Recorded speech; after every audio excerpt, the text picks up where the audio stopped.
Namaskar. Good morning, all of you, my viewers. I welcome all of you to the live session of virtual tour of temples, Eastern Indian temples, organized by Minister of Tourism, Eastern Regional Office, Kolkata. So, India Tourism Kolkata is organizing a virtual meet on temple tour of India, Eastern India particularly. At the same time, it's a part of Amrit Mahotsav organized on the uh, by all the regional officials of Ministry of Tourism.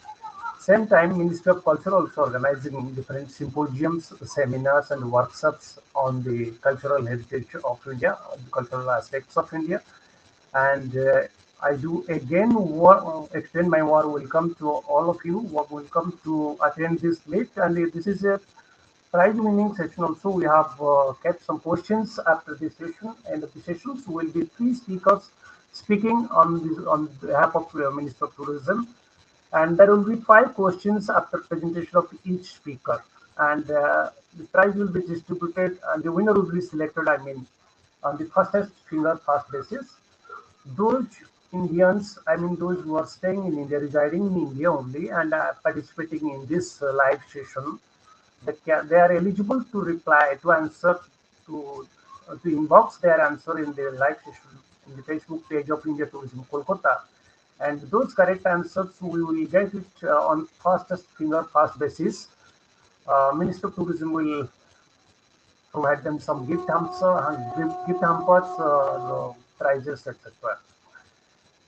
So myself Tapan Kumar Mishra, I'll be speaking on Sun Temple of Konark, and this is my presentation first. So, okay, this is the Mandir Gaatha. We have kept the heading of this session, Mandir Gaatha, Temple Tour of Eastern India.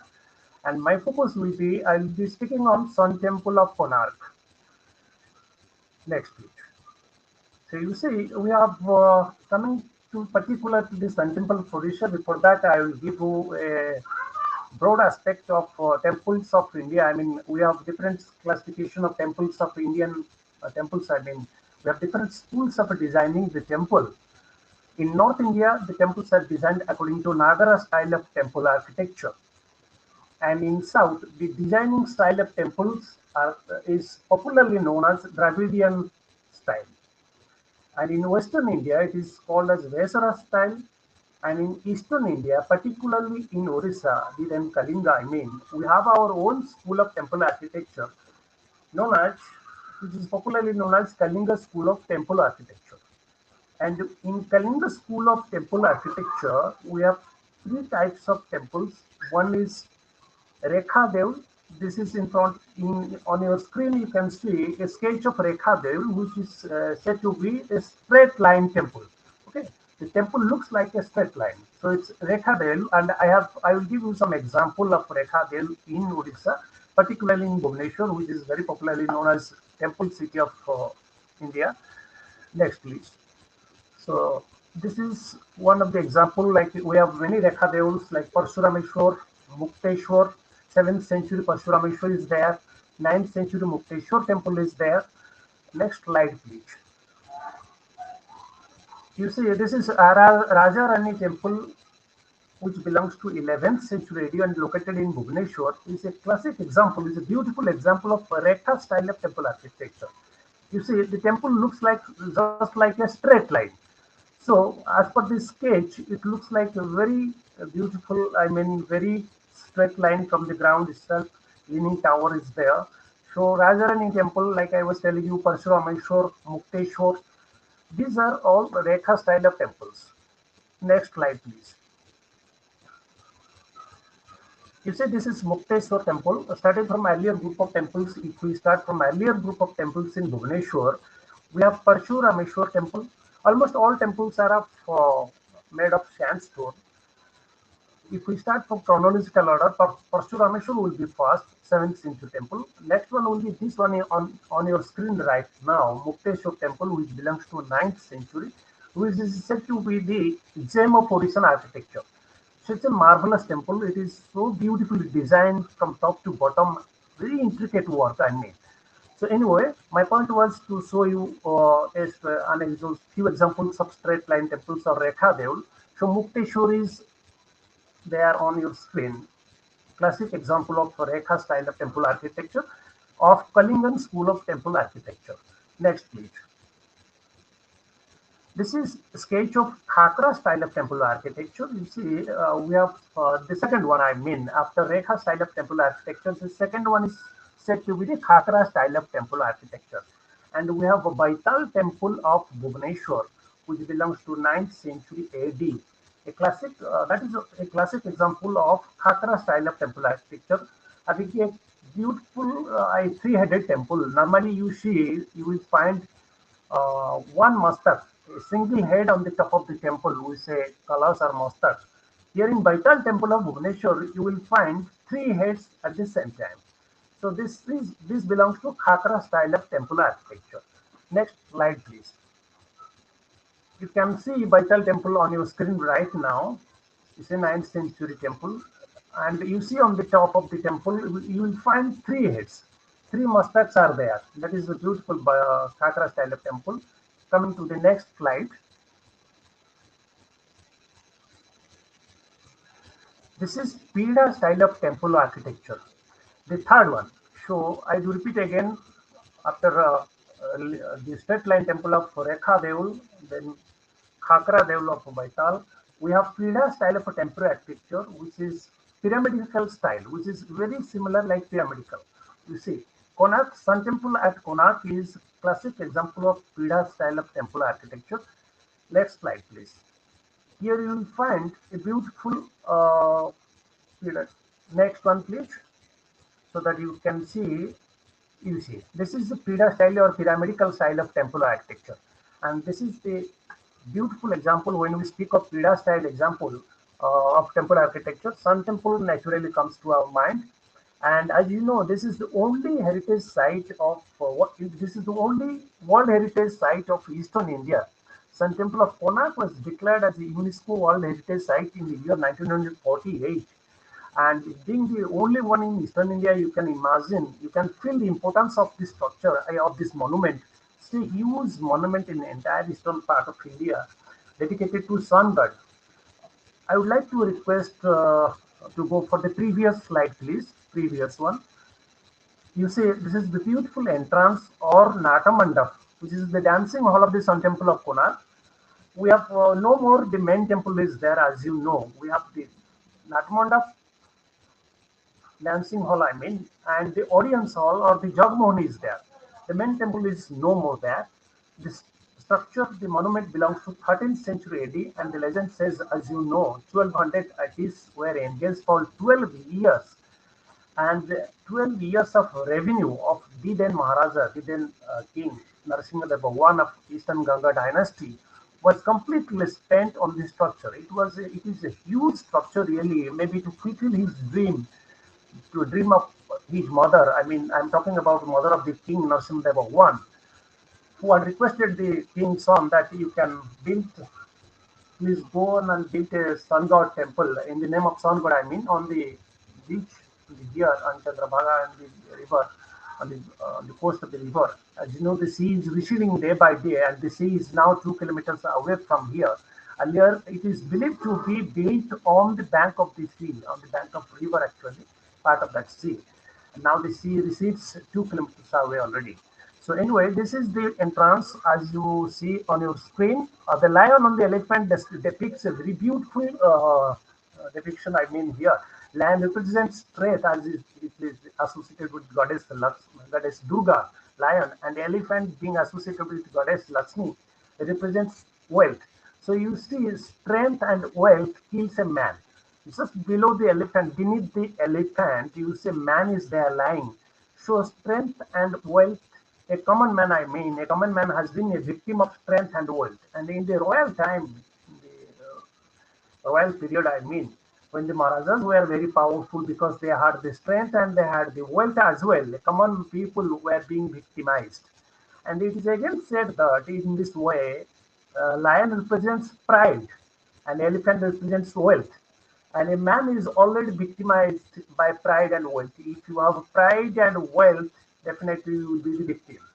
So you should keep ourselves far away from this. Anyway, these two structures were on the main sides, both sides of the main temple earlier.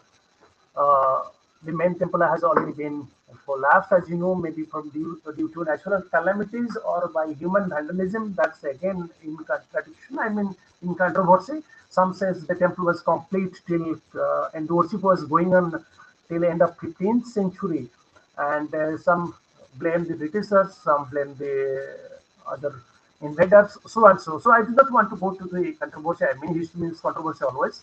But strong proof is there since we have wells. Two wells are there in the campus of Sun Temple right now. That is the proof the temple was complete and the kitchen was active. Because if the temple was not complete, if the prasad was not cooked, what was the necessity of well in the campus?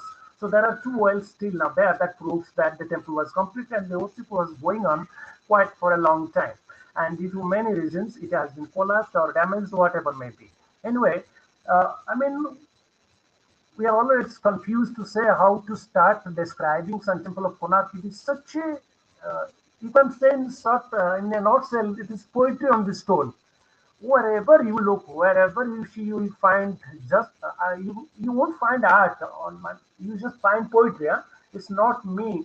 It's the Nobel laureate Rabindranath Tagore who has said, the language of stone surpasses the language of man here. And from this, you can imagine what is there on the wall of Sun Temple. You will find everything there. It represents our history, our culture, our science and technology of 13th century, our trade relations. It speaks about our trade relations with the other countries, engineering skill, medical practice even. You will find a young lady standing before a small piece of stone. I mean, a small piece of stone looks like a fire, looks like the flame of the fire in between her legs.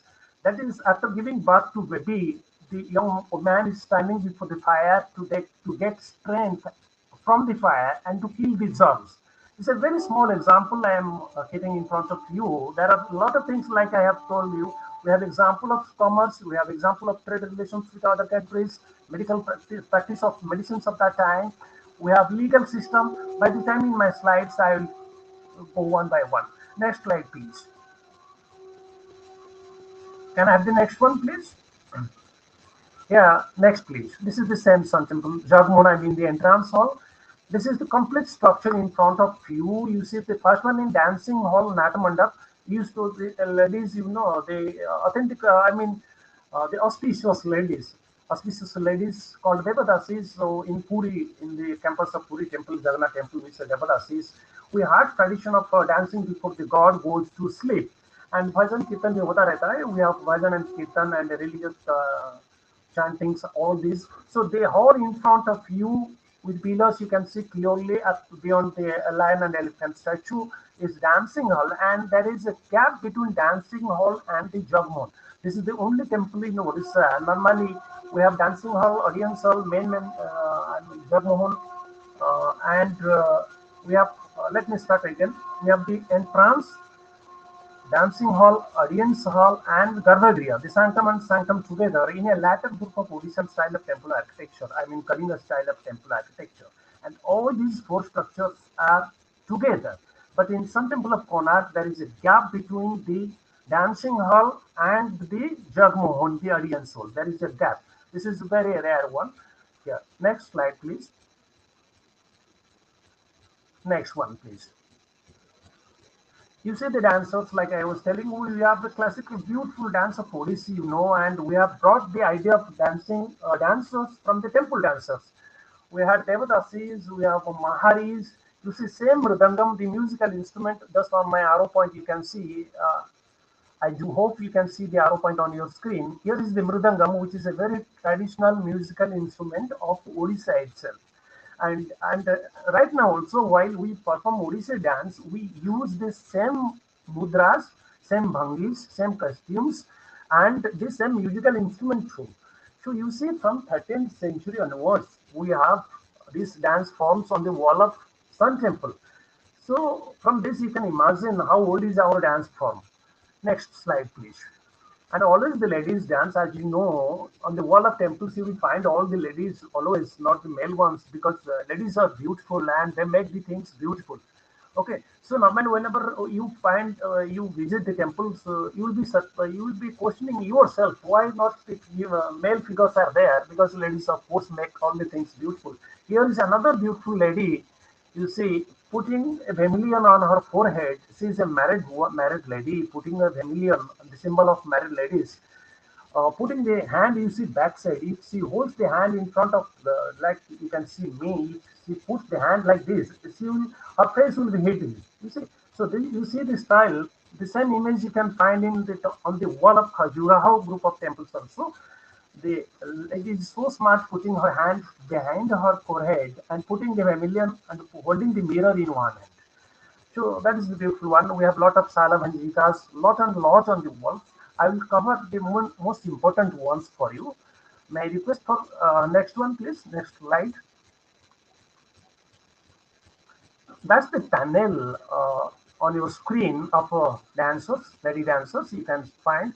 And in some temple, you'll find a row of baby horses on the beneath of the army, in the lower part of the sun temple. What sceneries you will find. Devadas is, dancers, Naga Kanyas, Alsi Kanyas, and Salamanjikas. Lot of beautiful images to make the temple beautiful. So it's very intricate one. That's why it is said poetry on the stone. I do repeat once again, like the Nobel laureate Rabindranath Tagore had said, language of stone surpasses the language of man here. May I go for the next one, please? Next slide, please. Yeah, you say this is a beautiful figure which can be proof of our commercial relations, trade relations with other countries. Here in this image, you will see, find on the left side, we have an elephant standing below the tree, a huge tree, and in front of the elephant, you will say long neck giraffe. As you know, no need to tell you, giraffe doesn't belong to India. That proves that we have trade relations with other countries, and we have seen that animal in other countries and have depicted it here for our future generation. That an animal, giraffe is available in the world, and it is for our future generation, for the young ones, to have the knowledge that such an animal is there. Next one, please. You see, this is a legal system. After I have covered the cultural part of lady dancers and the lady holding the mirror, I have shown you the commercial part. The proof of trade relations with giraffe. This is the legal system of 13th century in India as a whole, and in particular in Orissa or Kalinga at that time. You see, the husband is cutting long hair of that woman who, who is already being engaged in some unethical practices. You see, some unethical practices definitely when the husband was not at home. You see, it is said it is a sexual relation maybe between two ladies, two women, or a man or female, but the husband is there all of a sudden and giving punishment to the woman by cutting her long hair. And at that time, if you have short hair, that means you have done some crime. You see, nowadays it's already a fashion to have short hair. We call it it's a fashion now. But at that time, if you have short hair, definitely you have done some crime. That's why the husband is cutting the long hair of the woman so that she could not go out. If she is out, it is a clear proof she has done some crime. Next one, please. So it is a legal part or legal aspect of that time. The image speaks about the legal condition of that time. Next slide, please. This is a panel of erotic ones. As you know, these are the pictures of mythnos or sexual images of erotics. And we have 64 positions of Kama Sutra depicted on the Sun Temple, on the wall of Sun Temple of Konark. And you'll be surprised, not a single image, not a single position has been repeated here. May I go for the next one, please? That is the famous one. We have 12 spokes on the two sides of the Sun Temple, driven by 7 horses. 7 horses represent 7 days of the week, and 12 wheels of the Sun Temple on each side represents 12 months of the year. And on each wheel, you will find 8 major spokes, which represents Ashtapraharas, 8 praharas. In traditional Indian calculation, we have Ashtaprahar. Each prahara means 3 hours, And here also the 8 spokes representing 8 into 3, 24 hours of the day. And we have beautiful many wheels. All the wheels are beautiful definitely. The fourth one from left side, once you enter to the Sun Temple and you start roaming from the left to right, the fourth one is intact one and most preserved one. You'll find all the spokes are in beautiful condition there. And life wheel is there, wheel of life we say, Jivan Chakra. What a common man, how a common man spends the whole day. 4 hours, 4 spokes represents her life or his life in the day hours, 4 into 3, 12 hours of the day, and 12 hours, other 4, 12 hours of the night. And that works also the sun dial also, you see. We can calculate the timing exactly using at the time. Because as you know, in 13th century, we didn't have some watches or the mobile phones. So it was a sundial. It was working like a sundial, still now working also.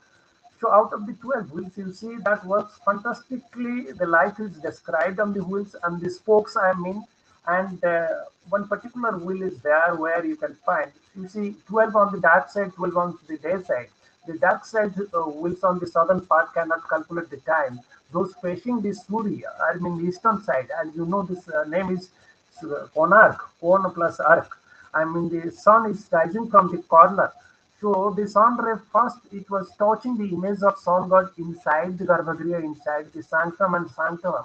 The Garbhagriha is there, but the image is no more there. And it is believed that this first ray, I mean, when the sun rises from the eastern corner, the first sun ray was entering through Natamandap, through the hall of dancing hall, I mean, and going through the Jagmohan, the hall of Arians, and was touching the main image, I mean, image of sun god, Surya Devata.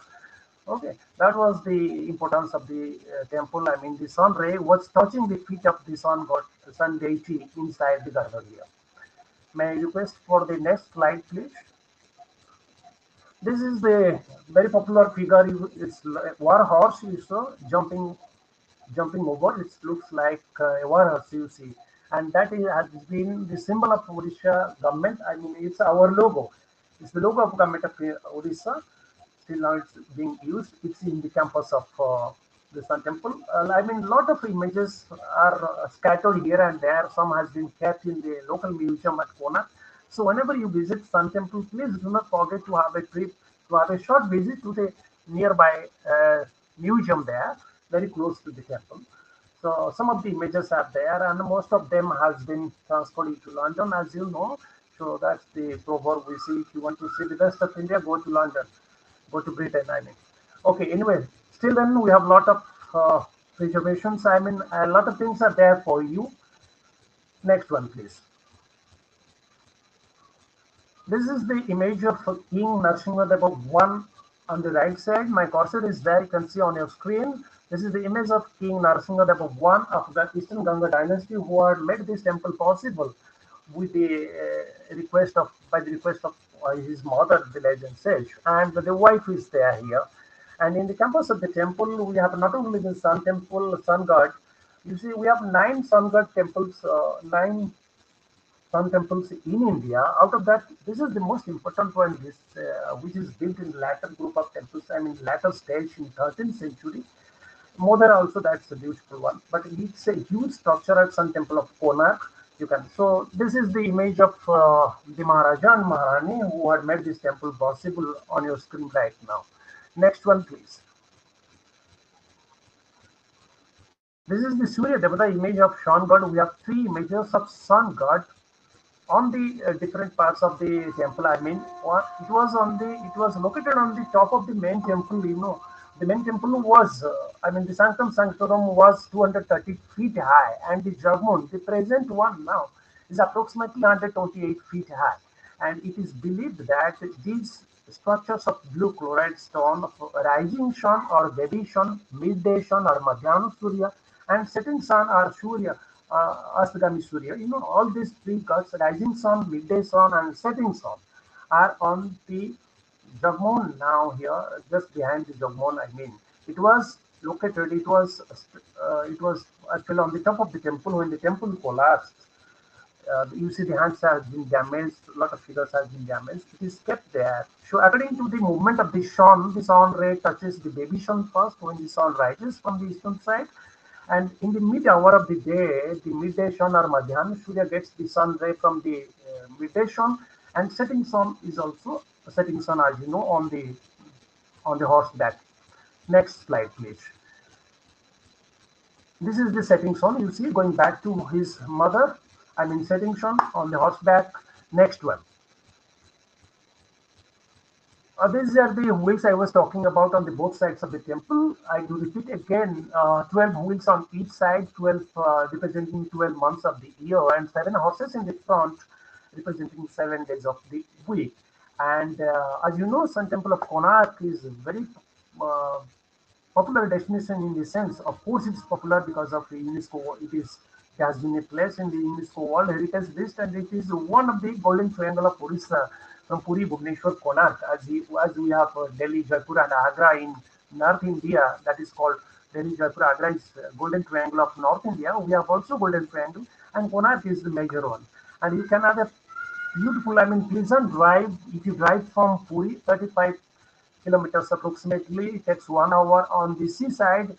Bay of Bengal plays hide and seek with you. That's a beautiful drive on the Marine Drive from Puri to Konark. Otherwise, it is just 2 hours of drive from the state capital Bhubaneswar, 75 kilometers from the state capital, and 35 kilometers from Puri. And whenever you are there and you have not touched one of them, I mean Bhubaneswar, Puri, Konark, it is said that the tour is not finished. May I go for the next slide, please? This is the main entrance of the Sun Temple of blue chloride stone. Mostly, the temple is built by sandstone or condylite.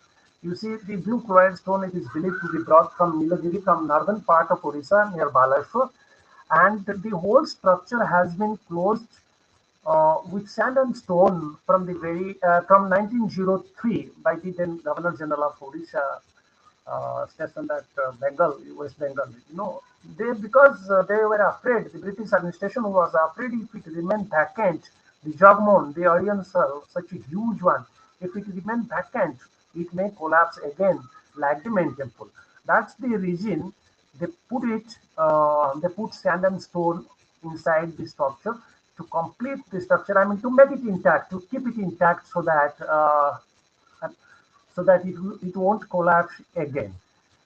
So this is, I think, all about my presentation. I may go for the question answer session for you. Those I hope you have. I am audible to all of you. My presentation was audible. I mean, if I have heard it properly, if I've gone through my presentation, we have some questions, 5 questions for all of you. And I do repeat again, it is for Indian people and for those who are residing in India. And it will be decided, the winner will be decided on the basis of fastest finger first. Once I put the question, you have to type in the inbox there in the Facebook Messenger box. It's going on live in the Facebook India Tourism Kolkata page, and you are there already. You know, and you will put your answer quickly. So those correct answer will get first. Will declare them winner, and Minister of Tourism, I mean Regional Office India Tourism Kolkata, will be in touch with you shortly after getting the correct answer. So may I go for the question now? I hope all of you are ready. So I may go for question number 1.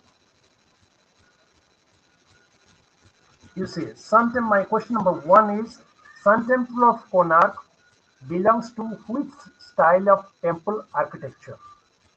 We have 4 styles of temple architecture, 4 schools of temple architecture in different parts of India: Nagara, Dravidian, Kalinga, and Veshara. So my question is, I do repeat again, Sun Temple of Konark belongs to which style of temple architecture?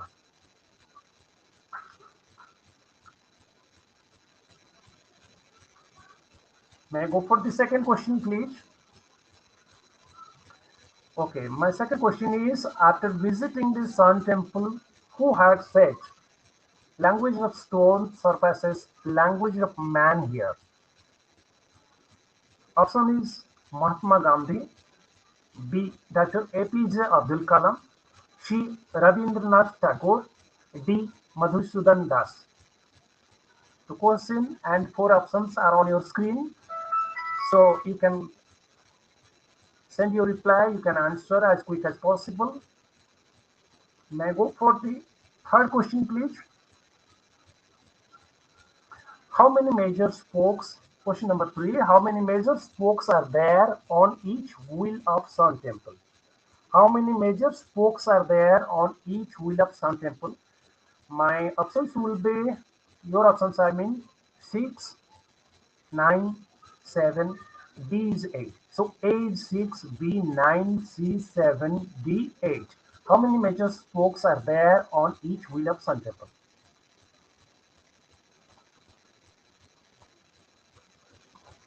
May I go for question number 4, please? Okay, here is the question number 4 on your screen. In which year Sun Temple of Konark was declared as World Heritage Site? Option A 1948, option B 1969, option C 1984, option D 2011, I mean 2011.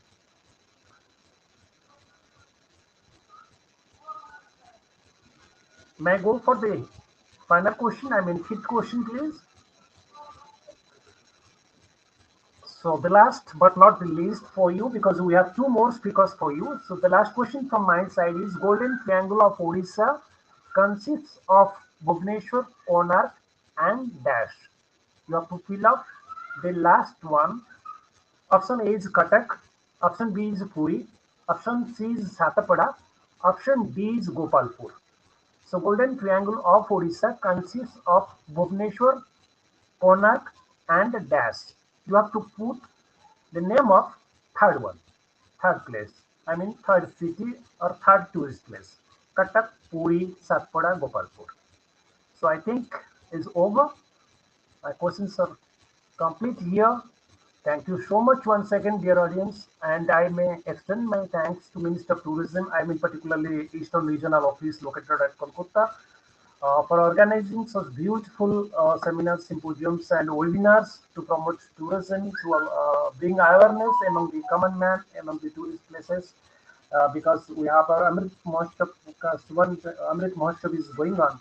So at the same time, Minister of Culture and Minister of Tourism are organizing a lot of activities they are organizing. This is one of them.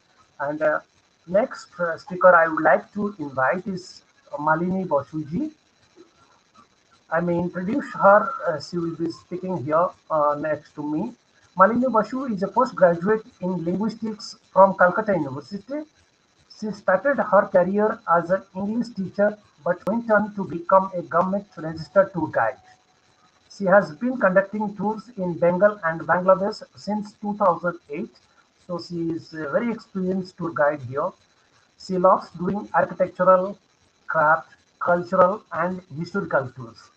So I would like to request Malini ji to come forward next to me and to offer her presentation in front of the beautiful audience we have. Very active audience is there.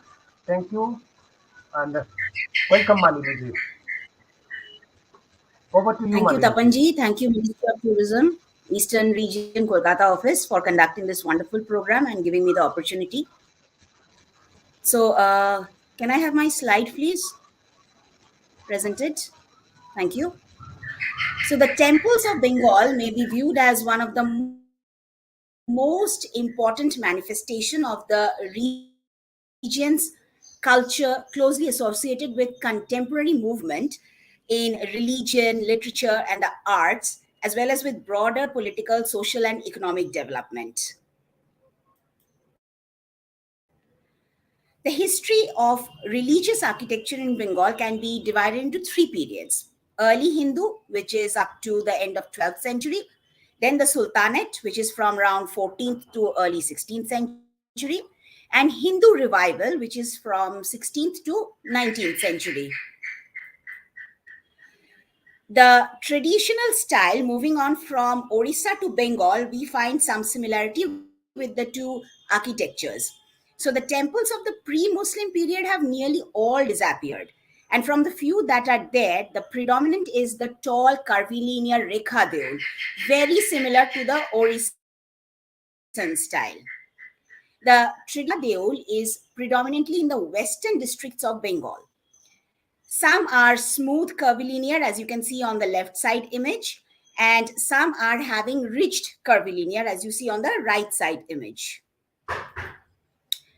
The earliest temple still standing of this group is Siddheshwari temple at Borakor, which is about 275 kilometers from Kolkata.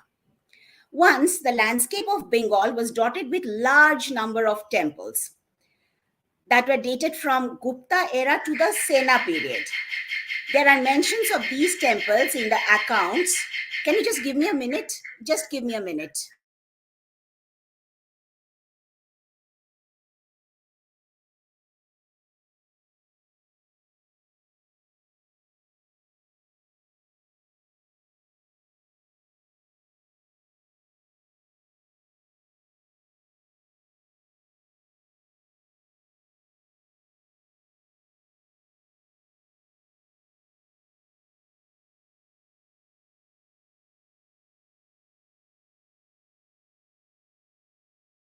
I'm so sorry for the glitch.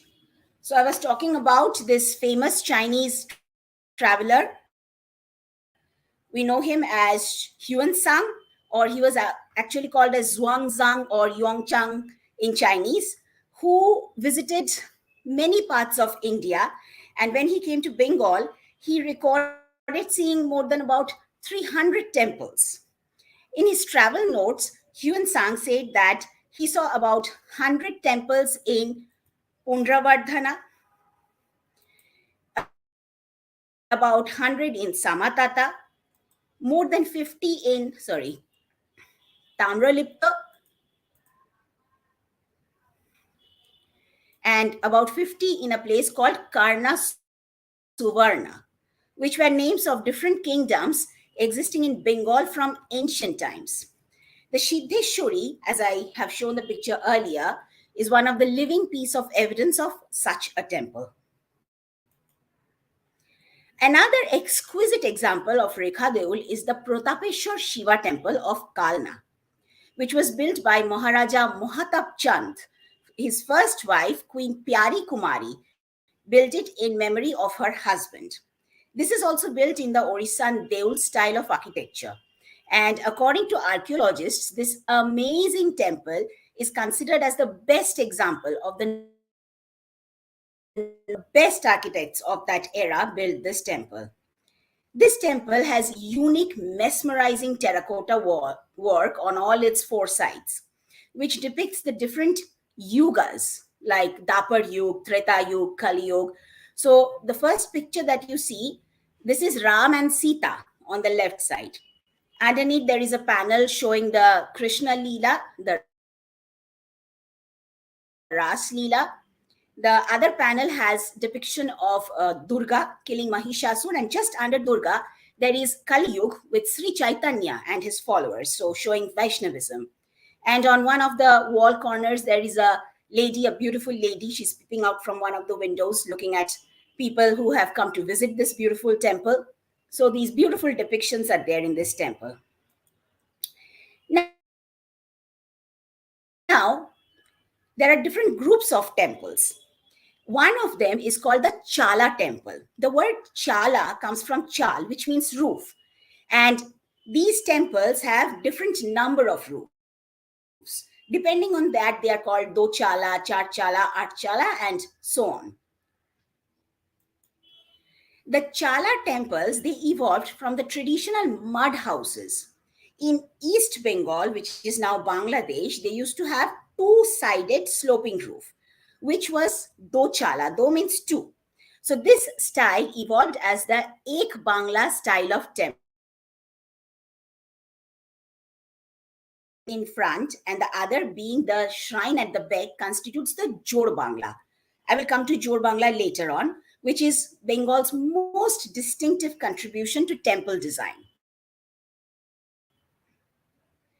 In West Bengal, the hut roofs generally had four sides, which were called char chala. Char means four. And sometimes it was topped with another small four, so then it became art chala, which is eight-sided roof. A classic example of Artchala temple is the 108 Shiva temple of Kalna, which is also called Nobo Koilash. Basically, here there are 112 temples, but amongst them there are 108 with Shiva Lingam in it. So they are living temples. And four structures which looks exactly the same from the top, but they don't have a lingam inside. They are used as inner temples. This is a beautiful temple complex which is made in two concentric circles. The outer circle has 74 Shiva temples and the inner circle has 34 Shiva temples. This was basically a dream that came to the Burdwan ruler Sri Tej Chandra Bahadur. He had a vision of 108 manifestations of Shiva. That's how this temple complex was conceived. The outer circle is supposed to be the outer realm, and the Shiva lingams alternate with a black and a white, where there is good and evil in the world. And when, with meditation, one enters the inner zone, the Shiva lingams in the inner circle are all pure white. That's the realm of meditation and devotion to Shiva. It's a beautiful complex, has beautiful plaques. It got destroyed because of weather or maybe for some other reason. But the ones which have survived have beautiful floral motif or figurines around it. This is a structure of a Jor Bangla temple. I told you about the Chala temples. Like this is a Do Chala along with another Do Chala. So they are basically joined together. They are conjoined temples. So because there are two Bengal style temples joined together, they are called Jor Bangla. The word Jor means joined or conjoined. One of the most beautiful Jor Bangla temples in Bengal is the Jor Bangla or Keshtorai temple of Bishnupur. Talking about the Jor Bangla style, it is also a dochala roof. It is a very, very unique component of Bengali architecture. The low carved roofs with two-way pitching resemble the traditional mud cottages of Bengal. Since the roof recreated with terracotta bricks is an identical replica of traditional buildings found in this part of the country, architects later named it the Bangla style of architecture. The Keshto Rai temple is one such experiment with creating one fascinating piece of architecture in the region. While a single standalone buildings with Bangla style roof can be found in many places, the double roof or the twin roof Keshto is the Bengali version of Krishna and Rai is Radha. So basically, Bishnupur, which was earlier called Mollobhum, the worshippers of this region, they were devoted to Lord Krishna. So all the temples they have built in this region are named after various names of Radha and Krishna pronounced in colloquial Bengali. So Keshto Rai is basically a very colloquial Bengali way of saying Krishna and Radha. Built in the year 1655 by the Mollo king Raja Raghunath Singh II. The roofs were beautifully joined in the center, and the entire surface of the temple has been splendidly covered with terracotta tiles. At the center of the temple, a beautiful four-sided pitched roof or a char chala tower is added to this temple. Next, we go to another style of temple. This is also from Bishnupur. This is called a Ratna temple or pinnacle styled temple. The carved roof of Ratna temple is surmounted by one or more towers or pinnacle called a Ratna or a jewel. The simplest form has a single central tower, which is Ek Ratna, single pinnacle. Bishnupur, the capital city of the Mollo kingdom, was planned in a way that matches the landscape of the holy ground of Krishna, which is Vrindavan. That is the Leela ground of Krishna. Naturally, the city is full of temples dedicated to Radha and Krishna. And the architects had a lot of opportunity to experiment with shapes, size, terracotta plaques, and whatnot. The temple town of Bishnupur has a lovely exhibition of different style of temple architecture of Bengal. A majority of the temples are built in Ekaratna style, while the largest of them is Madan Mohan temple. So Madan Mohan is another name for Krishna, which is also dedicated to Lord Krishna. Uh, the only temple which is like has a taller Ekaratna is another temple called Kala Chand temple. Kala Chand is also another name for Krishna. Now we come to another temple. This is called the Shamrai temple. Shamrai temple of Bishnupur is the oldest temple built in this style. It is a Pancha Ratna temple. When four more Ratnas are added with one Ekaratna, it becomes five pinnacles. So each one is called a Ratna. So this is a five pinnacle temple. It's called a Pancharatna temple. The entire surface of this building, exterior, interior, has fabulous terracotta panels clad on its surface. The panels depict various stories from life of Sri Krishna and also stories from Indian epic Ramayana and Mahabharata. The most surprising of this panel is the Rash Mandal or Rash. These are Krishna with his gopis, that we all know about the story of Rash Leela, when on a full moon night, Krishna played with all his gopis and every gopi found Krishna with her. So basically, this proves that when we devote ourselves to God, we are align or akin with God. So we are not basically sharing God with everybody. So Rash Mandal or Rash festival is that is a complete devotion to God.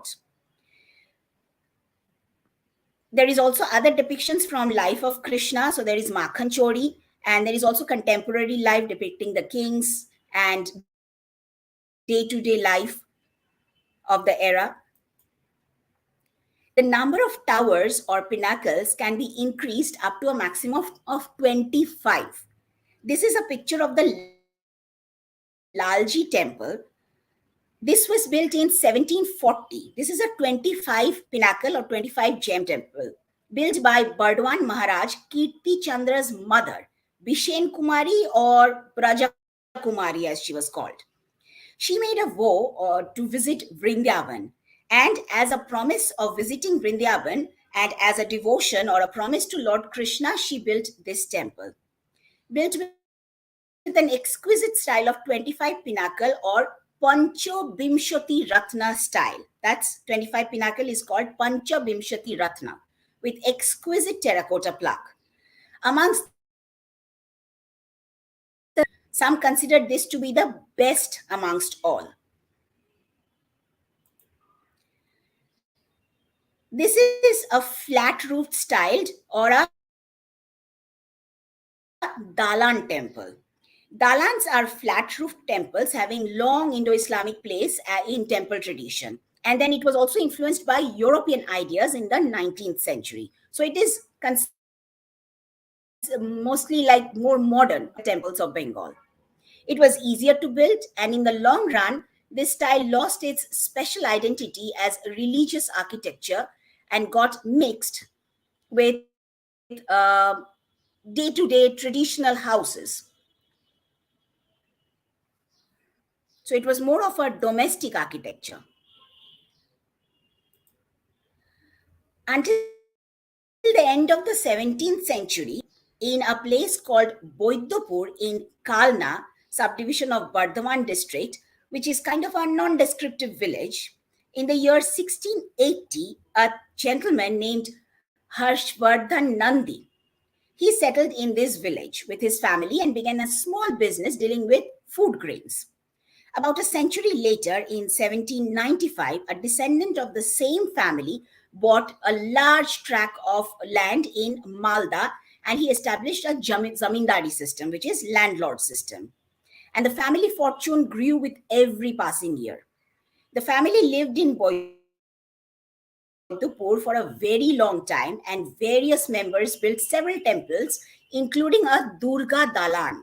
So this is the picture that you see is of the Durga Dalan of Boidupur. every traditional family, in fact, wealthy families of Bengal, generally after the Battle of Plassey, 1757, they started worshipping Durga. So every rich family had a Durga dalan, and they invited people, sometimes even Europeans, Britishers, into their household to entertain them in their Durga dalan. So this Durga dalan also came up as the place where the family would worship goddess Durga every every season, and the entire village would come over to experience it. Then the house was open to everybody. Maybe other times of the year people were not allowed to enter the zamindar's house, but during Durga Puja people were allowed to come in. So the Durga Dalan was open for everyone during those 5 days of Durga Puja, which is the biggest festival in Bengal. And food was served, and a great festivity, dances, and a lot of things happened in these Durga Dalans.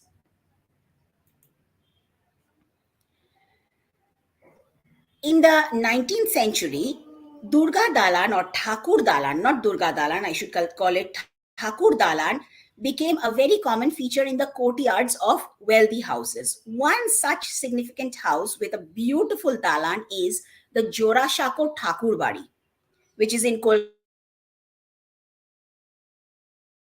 and it is the ancestral house of our Nobel laureate poet Rabindranath Tagore. This place has witnessed many significant cultural and social events. I did not call it Durga Dalan because the Tagore family, they did not do idol worship, as they were part of the Brahmo Samaj. So this place, they had meditation, they had the Brahmo Sangeet, and of course, being the most cultural family of the era, they had huge cultural events coming in this particular place. So this was my presentation on the various temples of Bengal, and now comes the interesting part, the quiz. So this is a picture of the Jorashako Thakur Dalan. This is now a museum, and people are allowed to go and have a look here. And the moment somebody enters this place, the place buzzes with the music of Tagore. It's a beautiful place to visit. The, if you look very carefully, you can see two sets of arches right in the center. The inner arch was basically where the deity was placed, and the outer arch was where the devotee sat down. Only the priest was allowed to go into the inner arch to do the rituals for the goddess.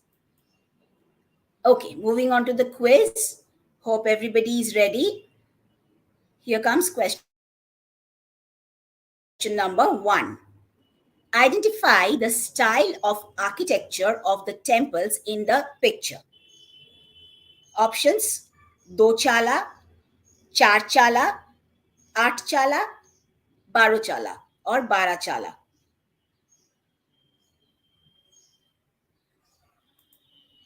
Second question. Rekha Deol is akin to which style of architecture? Nagara, Dravidian, Orisan, or Vesara? You have to write the answers in the comment section.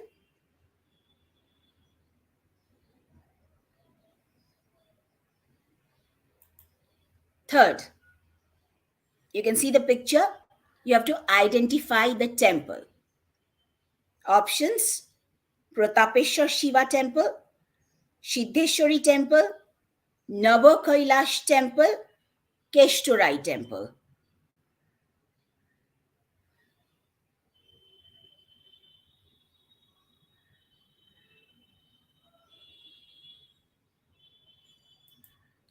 Moving on to the fourth one, you can see the pictures of Jor Bangla and Bishnupur Jor Bangla. What is the meaning of the word Jor? Is it double storied, double roofed, conjoined, or twin temple?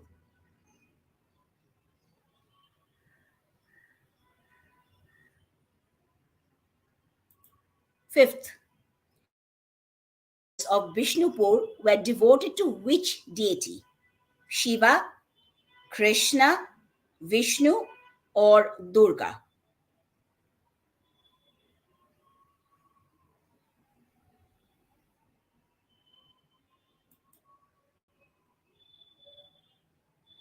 Number 6. Which of the following cannot be the number of pinnacles in a Ratna temple? 1, 6, 12, or 25?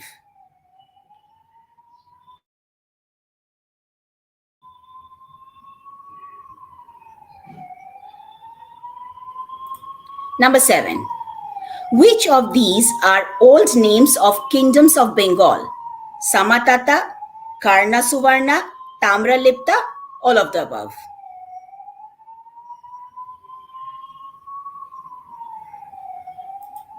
Number 8. What is the other name of 108 Shiva temples of Kalna? Is it Nava Nalanda, Nava Kailash, Nava Nilkant, or Nava Rudra?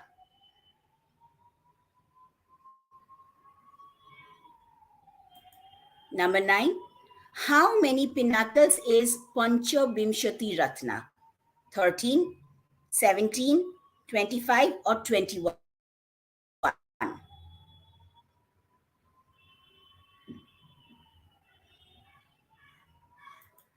The last question, you have to identify from the picture which of these is a Dalan temple. Okay, hope you have got all your answers correct. Now we move on to our next speaker, Mr. Niraj Kumar Singh. So, Mr. Singh is an experienced professional guide from Nalanda, Bihar, who has worked with many well established tour companies and PMCs. Niraj has been a government of India certified guide since 2014. And before he was working with Ita India and Abercrombie and Kent in New Delhi, he has done his graduation and master's in tourism management. So he will be enlightening us about the temples of Bihar and Jharkhand. Over to Niraj ji. Hello, Namaste. Thank you, Malini ji, first of all, for such a wonderful presentation. So, Namaste, viewers, and Pranam. And first of all, I would like to thank Ministry of Tourism, Government of India, Kolkata region, for giving me an opportunity to represent two states, in fact, Bihar and Jharkhand. So earlier it was undivided Bihar. So in this particular tour, I will particularly take you to the temple tour of two important temple, one from each state. That is, from Bihar, I will take you to the Mahabodhi temple, and from Jharkhand, I will take you the famous Jyotirlinga, that is the Baba Dham temple. So apart from that two important tour, I will literally talk about some of the major important temple we have in these two states. So let's go for the temple tour of Mahabodhi temple first. So can I have the slide, please?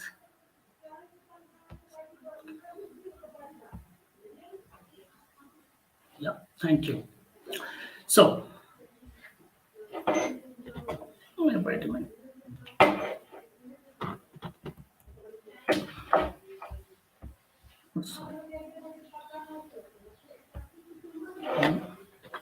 Which one? The first one. Wait, the slide is moving on.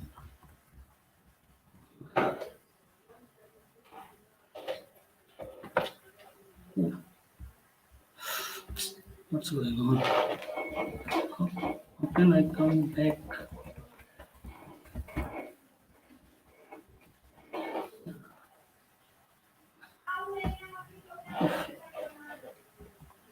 Yeah, sorry. Now it is okay. So first, we will go for the Mahabodhi temple tour. Okay. So yeah. So this is the Mahabodhi temple complex diagram. If you can see, the total area of Mahabodhi temple is about 5 hectare of land, and at the center is in the center. Oh, yeah, at the center is the Mahabodhi temple. This is the main shrine, and just on the backyard of the Mahabodhi temple, we have the diamond throne, the seat of enlightenment where Buddha sat, and got the enlightenment. We will see this when we will go further. And we have the famous Bodhi tree, and these important shrines has been encircled by the beautiful railings. Actually, it was, but now we have the replica of the original one. So that we will talk in detail in our tour. So first, I would like to tell you that most of you must be knowing about the history and life of Buddha. So how he renounced his kingdom from Kapilavastu and came to the Uruvela, which was the ancient name of Bodh Gaya, and he attained enlightenment here. So here, more than 2,500 years ago, came Siddhartha, a young ascetic, having renounced the royal heritage, and he has looked for a quiet retreat where he could meditate upon the cause of human suffering. So I'm not going in that much of detail about the Buddha's life story. I will talk much more about the temple. So this image, what you are seeing right now, is the illustration of the Bodhi tree and the temple, which was initially built by Ashoka the Great. You know of Ashoka the Great was the one of the biggest patronage of Buddhism, I would say, in the history of India and in the history of Buddhism itself. Because after that Kalinga War, he embraced Buddhism, and throughout his life, he propagated Buddhism throughout the subcontinent. And he was what we have today, all the Buddhist site, what we have today, speak about his contribution and what he did for the propagation of Buddhism. So this is the illustration of that initial built temple that can be seen in the Sanchi Stupa, one of the ancient stupa we have in the Sanchi, which is in the central India, in the state of Madhya Pradesh. So this is of the 3rd century BC. Now this is the Mahabodhi temple. This is the Mahabodhi temple. Oh my God. This is the Mahabodhi temple. And that's right. Okay. Same temple is there. I will speak about the main temple right now. So when we enter the Mahabodhi temple, you will find the 55-meter high temple, which is in the pyramidal shape. Right? The entire temple was built on the square platform of 8-meter high plinth, and this is one of the most imposing and magnificent structure we have in the Eastern India, which is basically built in brick structures. So brick can't be seen at the moment because it is renovated by the archaeologists during the 1880 by Alexander Cunningham and his team. So mostly it is in the plastered shape, and that is why we can't see that. So while Ashoka is considered as the Mahabodhi temple founder, the current pyramidal structure dates from Gupta period of 5th to 6th century CE, and it is identical to the architectural style of major Hindu temple that is still built in India. And the Mahabodhi temple is constructed of bricks, as I said, and it is one of the oldest brick structure we have uh, survived. We have in the eastern part of India, and it is, considered to be the finest example of Indian brickwork, and was highly influential in the development of later architectural traditions. Uh, Now you can see this temple, which is 55-meter in height. The On the top of this temple, we have the golden sikhara. So actually, if you see the old image of Mahabodhi temple before 2013, it was copper on the sikhara. So in 2013, we have, the king of Thailand, who is no more now, have donated about 290 kg of gold, and out of that 190 kg of gold has been used to plate this copper sikhara earlier into the golden sikhara. So these all are the temples of Hindu temples also, because once upon a time during 17th century CE onward, this Mahabodhi temple was taken care or under the hand of the Hindu priest. So just 200 300 meter to the east of the Mahabodhi temple, still we have the Savaiti monastery, where still this temple was in those days also it was under the Savaiti monastery, and still today they have the committee member from that. We will talk about this also. This is the Sikhara I was talking about. That Sikhara, you can see it is in golden color, and this round disc-shaped structure below the Sikhara is called, Amalaka. Actually, Amalaka is a stone, a disc shape with ridges on the rim, and that sit atop on the of the temple and below the main tower, and it is crowned with kalasha. So when you go to Khajuraho also, you will find double, Amalaka also. So that's very important part of any Hindu architecture temple. This is the entrance of this Mahabodhi temple to the main sanctum sanctorum.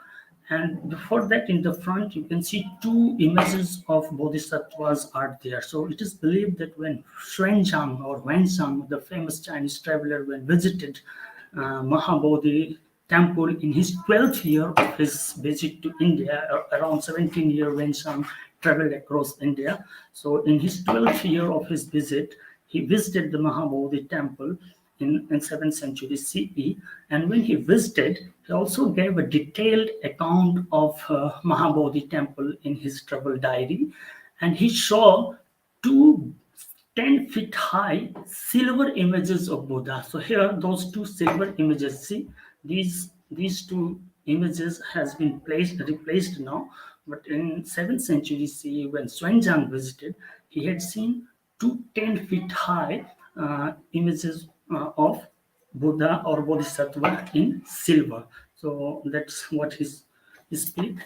And this is the again Mahabodhi temple. You can see it's just such a magnificent temple, which is made up of brick structure. But since it is renovated heavily in 1880 by the Britishers and again in 2006, now it has been covered with the plaster. So I have some old photographs. In later part, I will show you how it was looked like during the excavation and the preservation. This is also the old image of Mahabodhi temple, and as you can see on the top of the Sikhara, the bronze Kalasa is there. So since 2013, now it is converted into gold, as I said earlier. Now here in this particular picture, you will not find the railing part. Actually, railings are kept in the museum, but now when you visit Mahabodhi temple, you will find the entire temple complex has been, encircled by the replica of the original one.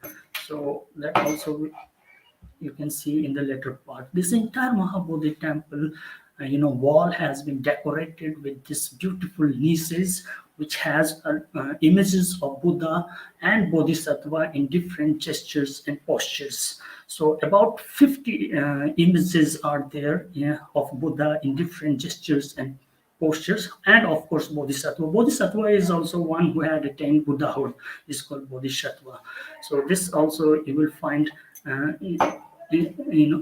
when you take a circulatory path, that is pradikshina, around the temple, you will find the different images all around the temple. So these all are beautifully renovated preserved during the time of renovation by the British archaeologist. This is a magnificent view of the Mahabodhi temple, as this temple is one of the holiest site for the Buddhist people all across the world, who are the follower. Around 500 million people are the follower of Buddhism, and they have a wish to visit the temple once in their lifetime. So that's when now because of the COVID, you will not find that much of rush and crowd inside the temple premises. But in the normal days, the temple is filled up with these colorful robes of monks, and these different colors of robes also symbolize the branch of Buddhism they follow. For example, if you find a saffron color monk wearing robe, means they are following the ancient branch of Buddhism, that is Theravada. And if they are wearing maroon color robes, means they are following the Mahayana Buddhism. So these two kind of branches can be identified by seeing the robe of the monk. So you can see. Next, this is the most important, the Bodhi tree you can see here. So Bodhi tree actually in story is also quite interesting. When Buddha was offered that kheer, the rice pudding by the Senani daughter called Sujata, he ate that kheer and came to this particular place. That is what we called today Vajrashan, and he sat under this particular tree. Actually, this is the fourth or fifth generation tree, not the original one. This is the fourth or fifth generation tree. I will talk about that also. So when Buddha sat under that tree, it is, see, there are several different versions of a story about his enlightenments.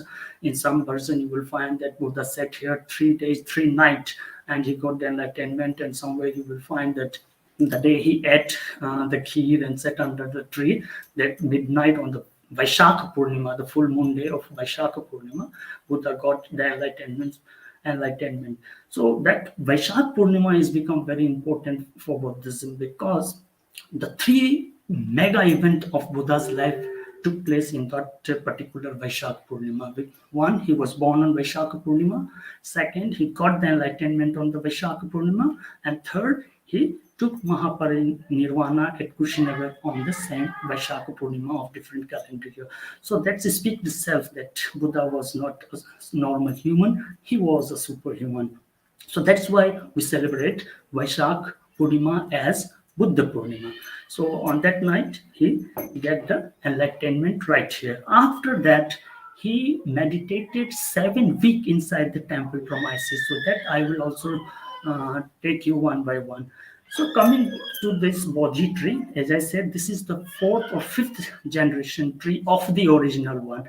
So actually when Ashoka came here, he used to, pray here, meditate here. And before that, Ashoka in around 3rd century BC, he sent his daughter Sanghmitra and son Mahendra to Ceylon, that is current Sri Lanka, with the sapling of the original Bodhi tree. See, the time difference between Buddha's death and Ashoka is just 200 years, and 200 years is not a big gap in history. So that is why the Ashoka's contribution to the Buddhism is immense, and that's why we have very relevant, information we have about this particular Buddha and his, sites, these archaeological sites. So he sent Sanghmitra and Mahendra with the sapling of the original Bodhi tree. And if you visit Sri Lanka today, called a place called Anuradhapura, you will find the original sapling here of the original Bodhi tree. Still today, it is believed so. So when Ashoka was into his 19th year of his reign period, he had 5 wives. Ashoka had 5 queens. So the last queen, called Tisaraka, was very jealous of this tree, and she ordered to cut down the tree. And again, this people tree, actually people tree is Ficus religiosa, that's the name of ficus tree or people tree, that's the botanical name. So this kind of tree have long life, and if you cut down, it will spring up again. So the tree came up again, and this tree was again, cut down by a couple of times by a couple of rulers. Like the tree was again cut down by King Puspamitra Sungha. After Mauryan dynasty, the Sungha dynasty came, and Sungas were the Hindu rulers. So Pushyamitra Sungha in 2nd century BC, he cut down the tree again, and again the tree somehow came up, and in around 600 AD, Shashanka also cut down the tree. So in the history, we have find the 3 times the tree has been destroyed, but again the tree somehow has been planted over here. In 7th century CE, Xuanzang also wrote about the tree in detail, and every time the tree was destroyed, a new tree was planted. So when the archaeologist, that is in 1860, when Sir Alexander Cunningham visited the place and ordered excavation, Alexander and his team also found that tree right here, but it was not in very good shape. So this present tree, what we have today in the Bodhi temple complex, that is Bodhi tree, is actually 4th or 5th generation tree that is around 150 years old now. And lots of money has been put on for that, taken care of this tree by the Dehradun laboratory. Every year the scientists visit this tree and take care of and check the fitness of the tree. So lots of money has been put on for the take care of this tree, because this is such a sacred tree for the whole all of the for whole of the world, for the humanity, and especially for the Buddhism.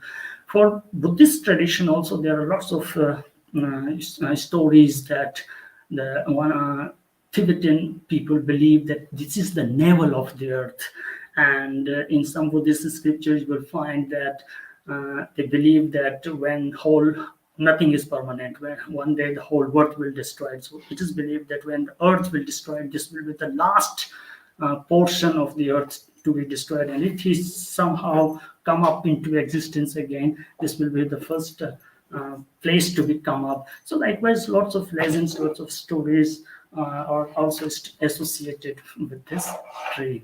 Now, this is the in the main sanctum sanctorum. When you visit to the main Mahabodhi temple, you will find this beautiful statue of Lord Buddha, and this statue actually is painted in golden color, but actually this is made up of Gupta period, that is around 1500 to 1700 year statue it is, and it is actually made up of black sandstone. So actually the statue is in black sandstone, around 1500 to 1700 year old, but now it is painted in golden color.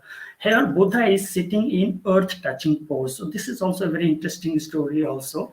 When Buddha was sitting under the tree, it is believed the night before his enlightenment, the temptator god Mara tried to disturb the meditation of Buddha by throwing the arms and the thunderstorm, and all these rainy nights, windy nights started.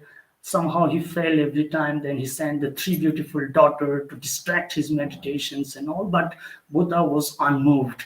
And at last, Mara, the temptator god, laughed at Buddha that, "Oh Siddhartha, even though you get the enlightenment in this dense jungle of Uruvela, who will witness your enlightenment?" And then Buddha take out his right hand and touch the mother earth, and it is said and believed according to Buddhist tradition that the earth shook a bit at that time, like she agree that she is witnessing the enlightenment. And that is how when the statue carving started during the Kushana period around 1st century CE and all, there are lots of images of Buddhas has been come up. When you go to the iconography of Buddha, lots of gestures and postures are there. So, but here in Bodh Gaya, the earth touching pose, or what we call Bhumi Sparsha Mudra, is very prominent because of that event. And you can't see that because of the cloth, but I have the old picture where maybe in the next slide you will find that. So this is important one. This is called Bodhi Vastupa. So when you go to the Mahabodhi temple shrines, you will find that plenty of thousands of Bodhi Vastupas are there in big and small size. Some are beautifully carved out. And not only in Bodh Gaya, when you go to other major shrines or many sacred sites of Buddhism related to Buddha, you will find this in plenty, because these Bodhi Vastupas were built to the around the holy shrines. And Bodhiva Stupa, actually, it is a stupa which was constructed to commemorate the visit of the pilgrims, okay, for the gain of spiritual benefit, I will say. So this is what this Bodhiva Stupa mean. So Bodhiva Stupas are quite common, you will find at every holy important site. This is the main sacred out of this entire Mahabodhi temple complex. This is the main seat of enlightenment. You can see this on the arrow, which is covered with the cloth. So this is actually called Vajrashan or diamond throne. So this actually was originally built by Ashoka the Great in red sandstone, and now just adjacent to that you will find the Bodhi tree. So just under this particular Bodhi tree, Buddha sat facing east. Of course, that time the temple was not there. The temple built around 200 years later. A small temple was built by Ashoka, as I said initially. So this is called Vajrashan, and here on the top you will find the golden canopy has been added on. So this was in 1993 when R. Premadasa, the former president of Sri Lanka, who donated gold, and since 1993 this golden canopy can be seen over here. So this is the Vajrashan, the seat of enlightenment here in Bodh Gaya. This is the most sacred place. Every Buddhist in the world have a dream to visit this particular place, because they have just like Makkah and Medina for Muslims, Vatican for the Christianity, likewise for Buddhists, this is the dream to visit. Now, I told you that Buddha also spent 7 weeks of meditation after the enlightenment. The first week was itself under the Bodhi tree that I have shown you before this slide. And second week was here at that particular temple that is called Animesh Lochana Chaitya or Stupa. So here Buddha sat and gazed the Bodhi tree for a week. This is the second week of meditation after the enlightenment, where unblinkingly, without blinking his eye, he gazed the Bodhi tree for 7 consecutive days. So this is the second week of meditation. Sorry. And wait a minute, I'm sorry, slide moved very fast. Oof.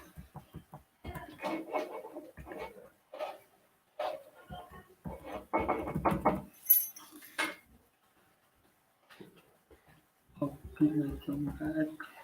Sorry.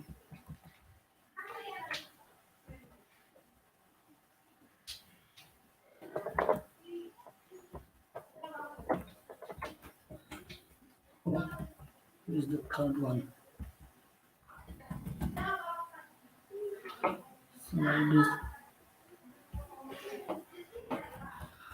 I'm sorry, the slide is not moving.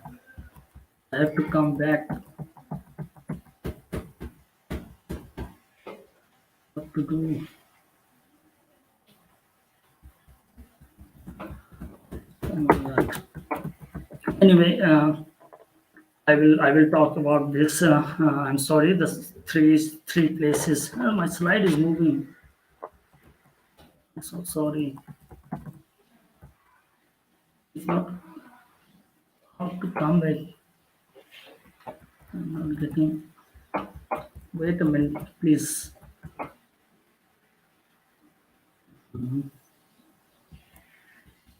Anyway, I will narrate you and I will come to this particular. So third week of meditation was, between the first and second week, where he used to walk. That is called jewel walk, and it is believed that wherever Buddha's feet was fallen, the lotus sprang up there to protect the feet of Buddha. And the fourth week was called Ratnaghara Chaitya, where Buddha sat for the meditation after the enlightenment, and where the 5 color of rays ignite from his body, and later on those 5 color was used and adopted as the Buddhist flag. So when you see those Buddhist flag, you will find those 5 color like blue, white, yellow, red, and orange. And the fifth was at a banyan tree, where Buddha, had a very good conversation with a Brahmin, where he talk about the concept of karma. He taught the Brahmin that nobody is born by birth as a Brahmin. It is your karma. Karma is more important. And sixth week he spent at a lake which is toward the south of the Bodhi tree or Mahabodhi temple. So even today, when you go to this campus, you will see that where Mukalinda Sarovar it is called, and where Buddha said. Actually, this is a very newly built part of this complex. The original Mokilinda Lake is about 2 miles to the south of the Bodhi tree or Mahabodhi temple, but that is in very pathetic condition. So in 1950s or so, this is a newly built complex which is added in this Mahabodhi temple complex, and it is believed that when Buddha was set under meditation, suddenly the thunderstorm and lightning started, and Mukalinda, the serpent who was residing in the lake, came out and spread his hood to give shelter to Buddha, and that serpent protected Buddha from that rainy night. And this is a very, very important events happen in Buddha's life, and if still today when you go to Cambodia, you will find this cultural influence there in the Cambodian culture also. And this is the last week Buddha spent here at the Rajayanta tree. It is a kind of local forestry where Buddha was meditating, and suddenly two merchants called Tapasu and Palika came and offered Buddha the rice and cake and honey to eat. So and also the Buddham Saranam Gacchami. These are the three jewels of Buddhism has been preached here. But this was at that time Buddhism was not officially born or as a religion. Actually, after enlightenment, Buddha went to Sarnath, where officially he gave the first sermon of his life to those 5 friends. The 5 ascetic was earlier his 5 friends become the 5 disciples, and then Buddhism was born. So this was the 7th week of meditation, and after that Buddha went to Sarnath. This is the Ashoka pillar you can see. This is the beauty of Ashoka. Actually, wherever the Buddhist sites we have today, everywhere Ashoka visited and erected some pillar over there. To remark his visit. So that's why this is also broken. So it is believed that on the top it was a elephant, and this particular pillar has been brought up here, and actually it was at the entrance gate of Gaya, and later on in 1950s it was brought up from there and fixed up here. These all are young monks you will find always, because in the Mahabodhi temple complex, if you visit, because Bodh Gaya is full of various monasteries from different countries of different branches. So every time when you come, you will find lots of this kind of young monks over there. This is the prayer wheel. So prayer wheel is very important for Tibetan Buddhism or Vajrayana Buddhism. So Om, Mani, Padme Hum, mostly the most important hymns of this Tibetan Buddhism is mostly written. Apart from this, also lots of hymns are written on this prayer wheel. And prayer wheel is a span at the time of prayer. So when you go, you will find this also. These all are the crowd you will find very crowdy all the time, Mahabodhi temple during the touristic season, and particularly when some spiritual leader, especially like His Holiness Dalai Lama or other different leaders of different branches visit, the crowd can be seen in immense number. Now I will talk about Sir Alexander Cunningham also, because the contribution of Alexander Cunningham to this particular Buddhist shrine is immense. It was because of him. He was the first Director General of Archaeological Survey of India. So it was Cunningham who visited Mahabodhi temple of Bodh Gaya in 1860 and ordered excavation. And not only Bodh Gaya, all the major Buddhist sites we have today in North Gangetic Plain, in Bihar, in Uttar Pradesh, you will find his contribution was there. And his assistant, J.D. Beglar, also has done lots of excavation in this part of India.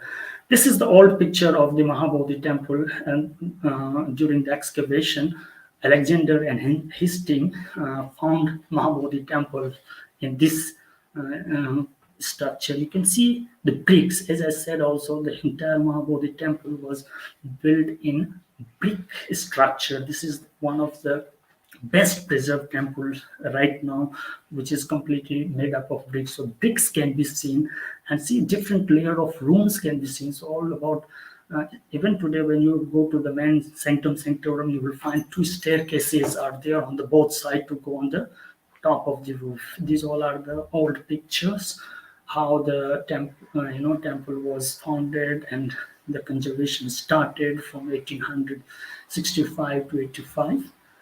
This is how the Britishers, especially the Alexander Cunningham and J.D. Wagler, did it. And by 1885, the temple was fully, conservated. This is the temple I was talking about. If you go to the main sanctum sanctorum of the Mahabodhi temple, actually this is the original statue, which is about 15 to 1700 year old of Gupta period, which is made up of black sandstone. You can see, and you can see the Buddhas from right hand touching the Mother Earth. That is the enlightenment pose, or what we call Bhumi Sparsh Mudra. This is the Vajrasana. When excavation was done here by the Britishers, this is the original Vajrasana built during 3rd century BC by Ashoka the Great. This is actually in red sandstone. Okay, the dimension of this particular platform is about 7 feet in length and about 4.5 feet wide and 6 inches tall. Lots of floral design and geometrical patterns can be seen on this particular diamond throne or Vajrasana, which was the seat of enlightenment. And you can see the geese over here also. And other side we have peacock also. These were the symbol of peace. I mean, after that Kalinga war, Ashoka, especially when he ruled the rest of his life without fighting any war. So that is very important. Now, this is the old image of Bodh Gaya before 93. As I said to you earlier, that after 93 you will find the golden canopy. So this is the Vajrasana, and this is the old image.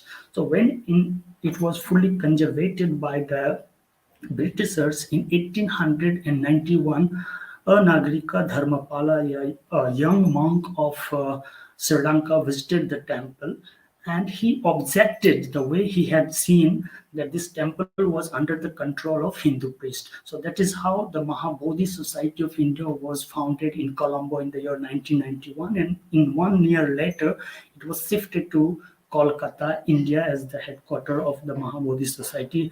And the main motive of the Mahabodhi Society of India was to free this temple from the hand of Hindu priests. And they wanted fully control of this Buddhist people.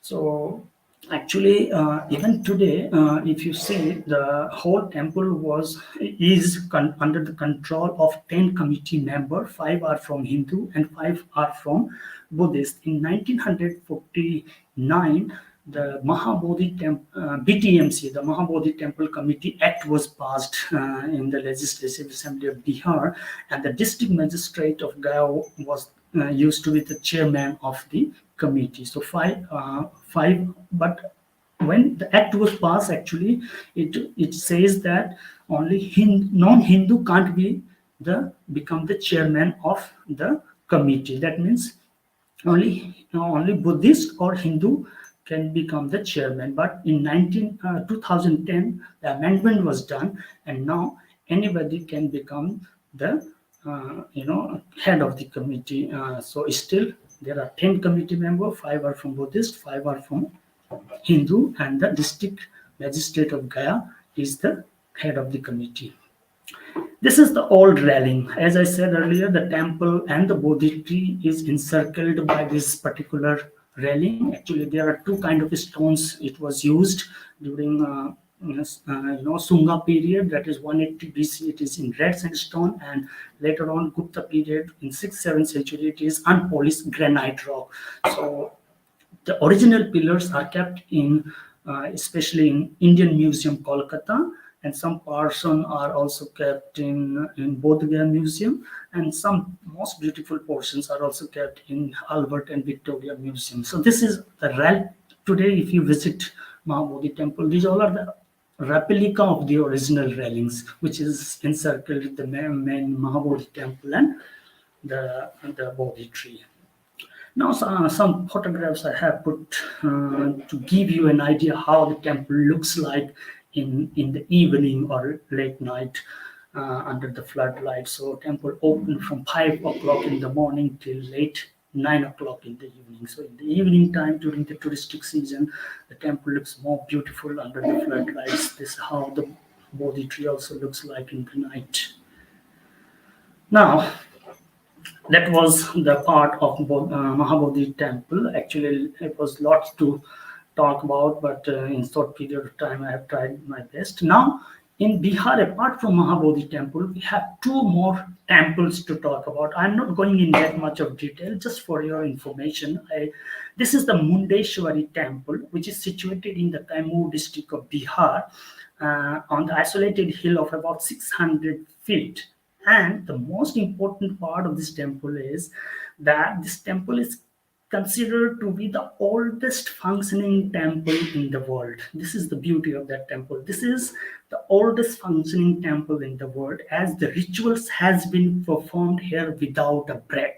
And Ma Mundeshwari Devi temple is dedicated to Lord Shiva and Shakti.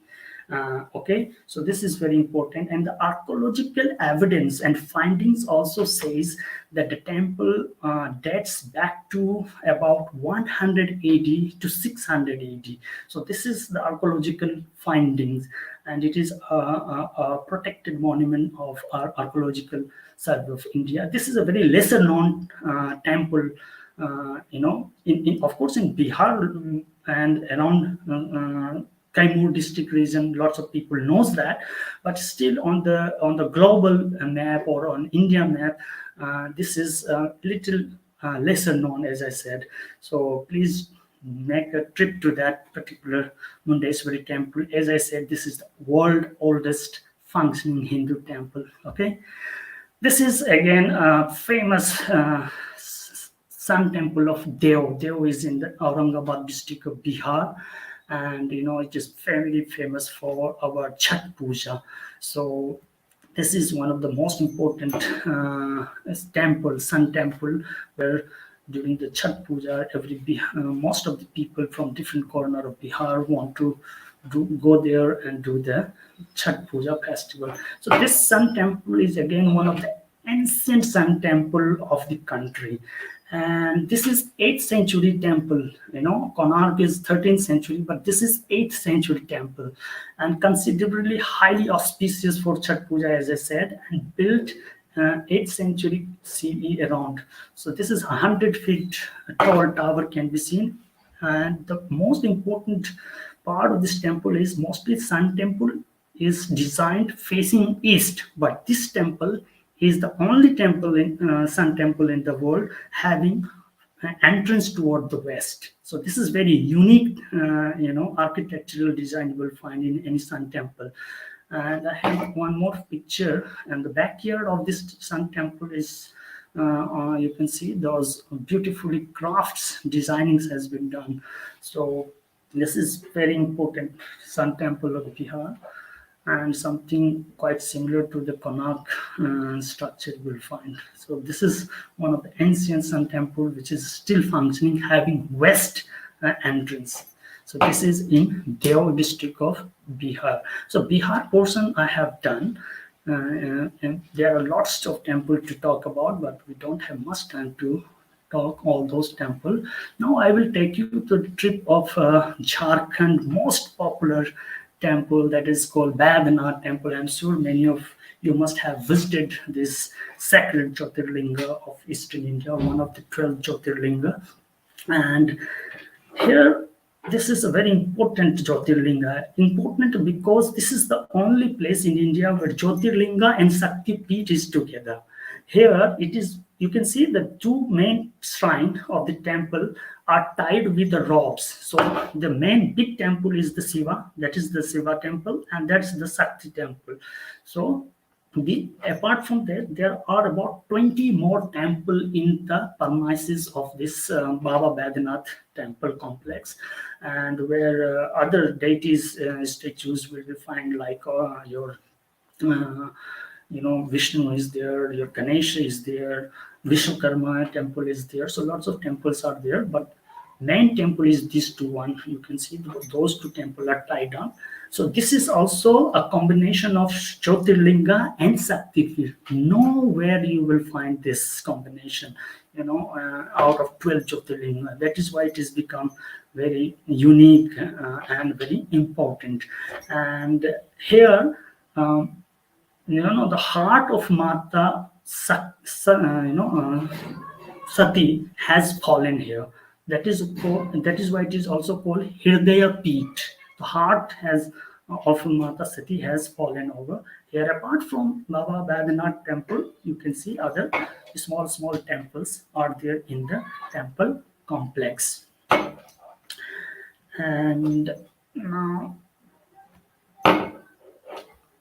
yeah, you can see these two more major temple. One of Jyotirling, and another one is Sati, Mata Sakti. So these two are tied now. So when in Bihar, in Jharkhand, and eastern region, when newly married couple also used to visit this particular temple to get the blessings of Mata Sakti and Sati, and of course the Baba Badrinath Dham. Now, there are lots of stories about different version of the stories are about for this particular temple. It is believed that Ravana, the demon king of Sri Lanka, he was a greatest devotee of Shiva. So he went to Kailas mountain, and he used to he started worshipping Shiva, and in that case he was so devoted that he had cutting down his head one by one, in that immense devotion. And when he cut down his ninth one and about to cut his 10th, Shiva came up in his front and said, I am very much happy with your the way of devotion. First he cured his head and replanted all those 9 cutted head. That is why it is called here. It is Shiva is called Vaidya. Vaidya means doctor. Doctor. So since Shiva has cured Ravana in the form of Vaidya, that is why it is also called Badrinath Dham. And after that, Shiva asked Ravana to get a boon, and he said that I want to take you to my Lanka kingdom, so that I can pray you every day over there, worship you every day over there. And somehow Shiva agreed, but he put a condition that I will give to you a Jyotirling, and you have to keep that Jyotirling directly to Lanka without stopping or putting in between your journey. So Ravana agreed, and he started his journey with that heavy Jyotirlinga. And in that course, every god and goddesses become very worried and went to Vishnu. As in most of the story, you will find that Vishnu is the preserver. Somehow he had to come up to stop all this thing. So Vishnu said, okay, we have to stop somehow before he go to Lanka. So it is believed that it is here in Devghar where this Jyotirlinga is there. Vishnu came up in the form of shepherd and Charvaha, what we call, and he asked Varuna Dev, somewhere you will find Ganga, to enter the stomach of Ravana to make full pressure for urination. So that's happened when he was passing through that Devghar region. He felt for urination, and there Chavaha, that is Vishnu, was already standing there, and Ravana requested that Chavaha Shepherd to hold that Jyotirlinga and till he come after urination. And after urination he came up, but by that time the Shepherd, that is Charvaha, has placed that Jyotirlinga over there, and that is how it was fixed permanently at there were what we call today Badanath Dham. So this is the story of that particular Jyotirlinga. Now, when we see at the top of this particular temple, as I said, this is 72 feet in height, and the total temple height of the temple, and it is in pyramidal tower shape and made of plain stone structure, where three compact set of gold vessel can be seen on the top of the shikhara, and there are five knives in a trident shape, and that is called pansula, and the eight petal lotus called Chandrakanta Mani. Okay, so this is on the top of the Kalasa. Actually, what we have today, the present structure of this temple was, this is the Jyotirling inside the Sanctum Sanctorum. You will find this Jyotirling. Here the Jyotirling is not too tall like other Jyotirling, because it is believed that when Ravana tried to uproot this Jyotirling, the Jyotirling was destroyed, because it was in the condition that wherever I will be, Shiva's Jyotirling will be set first, he will be fixed permanently. But Ravana tried his best to uproot it, but he failed. That is why the Jyotirling was, broken during that period of. Yeah, before that, I would say this that particular temple, what we see today, is built by the Puranmal, which was Puranmal, the king Puranmal, in around 1598 CE. It was built by Puranmal of Gidhor princely state. Gidhor princely state was one of the princely state of India in those days, and it is currently located in the region of Jamui district of Bihar.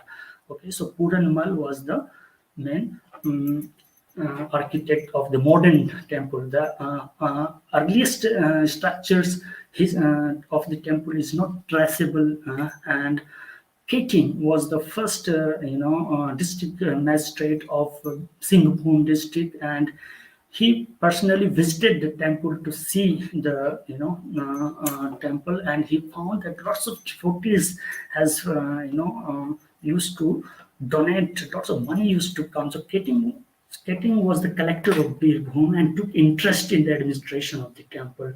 And in 1788, Keating sent his assistant to look after the temple, but Keating, when he visited himself later on, was convinced and forced to abandon his policy of direct influence. So today, the whole temple is under the hand of Mathili Brahman, who has shifted there in 13th century CE of Darbhanga region. Okay. So these are called Panda, local Panda. And of course, in 5 or 4 o'clock when the temple opens, Sarkari Puja is offered by the government of Jharkhand. Now, in the slide, you can see lots of kavariyas are there. So this is a very important, mela organized during the month of Shravan, when, about 8 to 10 million people in 1 month used to visit Baba Dham from Sultanganj, which is in the state of Bihar. So 108-kilometer journey, and about 8 to 10 million people in 1 month offered Ganges water, holy Ganges water, to Devghar. So that is one of the biggest fair you can see in Asia. You can see the crowd over there during the time of Shravani Mela. Now, a question may arise in your mind: why Sultanganj is the place from where people used to carry Ganges? So this is very important, and lots of stories are there, because if you visit any sacred site, different version of the story. So this will be the last story of my entire session. Why people used to visit Sultanganj to carry the holy Ganges water? There is a story behind that. And so what I will tell you, that now when you visit Sultanganj, actually this is the flow of Ganges is toward northward. That is called Uttar Vahini Ganga. So here it is believed that there was a yogi called Ajagayabinath, and there is still a Ajgabinath temple in Sultanganj. So Ajgabi was a yogi who used to travel every day from Sultanganj to Badrinath Dham, carrying the holy water to offer Shiva. So by doing that, he became old. And one day, when he was going toward the Devghar, there is still a hill. It is called Suya Pahad. And when he was climbing the hill, he saw a donkey which is about to die because of thirst. So Ajgai was a bit confused. That entire life I have offered every day the holy Ganga water to Shiva. But if I can save the life of donkey, but if I give this water to the donkey, how can I offer to Shiva? So he was a bit confused. And by that time, he just closed his eye and prayed to Shiva that forgive me, I can't offer this holy water today because I had to save the life of this donkey. And the moment he gave water to the donkey, suddenly Shiva appeared. Means Shiva wanted to test that yogi Ajgavinath, stamina.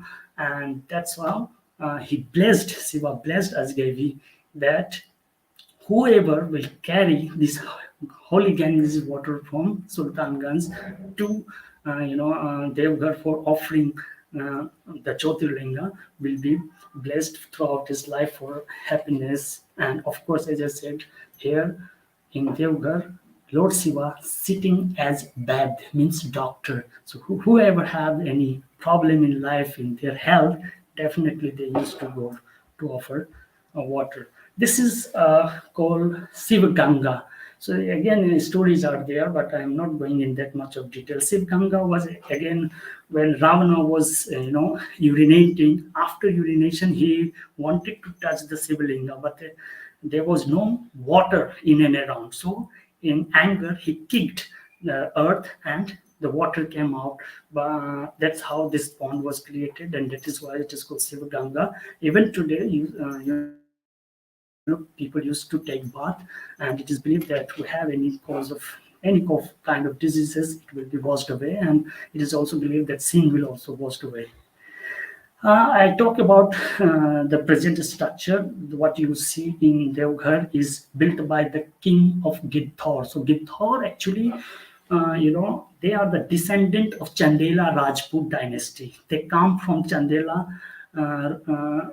Rajput dynasty of Mahoba district, which is in Madhya Pradesh. So they came over from Mahoba and settled down here and formed a new princely state in 12th century CE. So Raja Vikram Singh was the first founder of this Gidhor dynasty, princely state, and Puran Mal, who built the present structure of Devghar, was the ninth king of this dynasty or the princely state. And this, when you visit Jamui, which is in Bihar, so the Gidhor princely state is from the region of Jamui district of Bihar. Still, you will find the old palaces in this form. And these all are the oil paintings during 1870s. And these all are the old photographs of Baba Badrinath Dham, which was collected by J.D. Beglar, the assistant archaeologist of Sir Alexander Cunningham. So here also you can see the pandas are there, mostly are still Maithili Brahman, and this is called Chanmastika temple. So the Badrinath temple is over. This is my last slide. Just I will take a few seconds. Chanmastika temple is dedicated to goddess Chanmastika, which is a very important Hindu temple in the state of Jharkhand, which is located in the Ramgarh district. So you can just find out.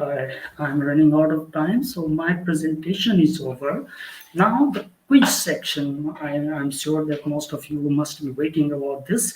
So this quiz section, I will say that whoever is the resident of India, who is residing in India at the moment, can answer these questions in the comment box by putting their email ID or contact number, and some people from your staff from our Ministry of Tourism, Eastern Region, Kolkata, will get in touch with you. So this will be the fastest finger first. So the questionnaire If you are in the Mahabodhi temple complex, which of the following you will not find? Vajrasana, Bodhi tree, Sujata temple, and Animes Lotus stupa. So I hope that all of you must have heard when I was speaking about this. So give the correct answer in your comment box quickly. Now I'm moving to the next question. What does Animesh Locha Stupa means in Buddhism? Walking, unblinking eyes, meditation, sermons. So I'm sorry again, I was giving this temple tour, I spoke about that. So give your answers in the comment box quickly. Next, I'm moving to the third. Which year the Mahabodhi temple declared as a UNESCO World Heritage Site? 2009, 99, 2016, 2002.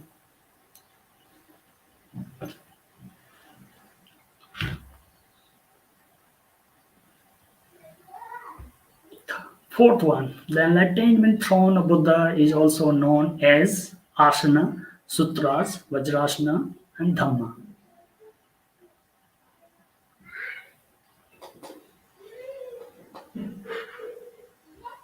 Fifth one, Ficus religiosa is also known as which tree? Banyan tree, Bodhi tree, Rajanta tree, Asoka tree.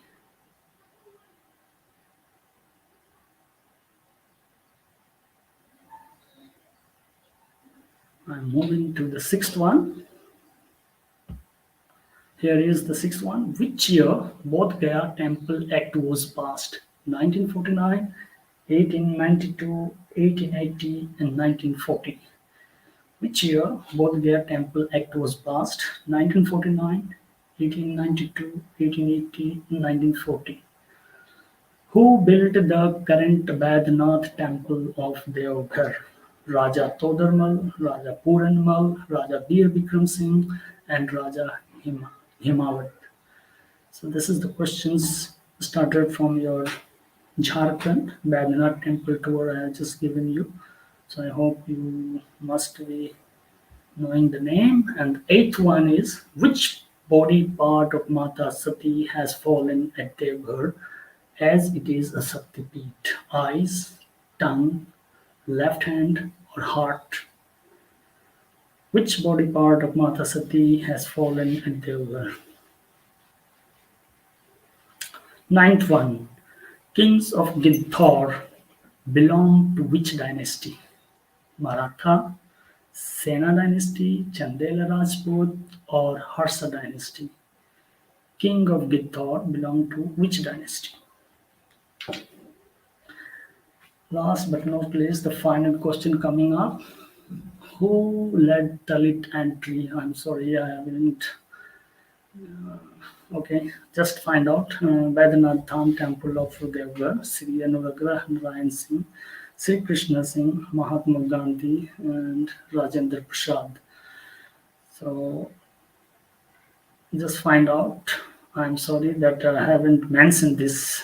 Actually, the time was running out, so maybe I apologize for that, but you can find out the questions also. Yeah. So here is the end of my presentation. So at last, I would like to thank the Ministry of Tourism, Government of India, Eastern Region, especially for giving us, my colleague, of course, Malani Basu and Tapan Mishra ji, to giving us an opportunity to talk about this temple tour of Eastern India. I hope that all of you have enjoyed this session, and definitely all the technical staff and all the people who are behind this particular webinar made success. And one more thing I would like to say, that today the Ministry of Tourism, Government of India, Kolkata office will have another live session and quiz competition on the textile tour of India at 7 a.m. I'm repeating, 7 a.m. The textile tour of India live session will go on the behalf again run by the Ministry of Tourism, Government of India, Eastern Region, Kolkata office. So do participate in that live session, and you will get an opportunity to win exciting prizes. And definitely the Ministry of Tourism people will be in touch with you after that.